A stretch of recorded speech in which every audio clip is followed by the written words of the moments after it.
வெளிவர நேரத்துல ஏதோ நம்ம தமிழ் கூட இருக்கிறது நல்லா இருக்கும்னு நினைக்கிறவங்க கமெண்ட்ஸ் தெரிஞ்சுட்டு நம்ம சேனல் சப்ஸ்கிரைப் பண்ணுங்க. இப்போ நம்ம சேதுவே தமிழ ஹாஸ்பிட்டலுக்கு கூட்டிட்டு போற மாதிரி சூழ்நிலை வந்துருச்சு.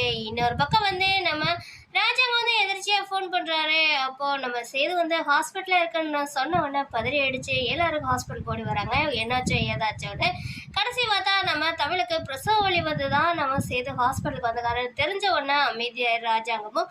இன்னொரு பக்கம் இப்ப நம்ம அப்பத்தா ரொம்ப ரொம்ப சந்தோஷப்படுறாங்க. இந்த ஒரு விஷயம் நடக்கணும்னு தானே நான் இத்தனை நாள் ஆசைப்பட்டேன்ற மாதிரி நினைக்கிறாங்க. குழந்தையும் பிறந்துருது.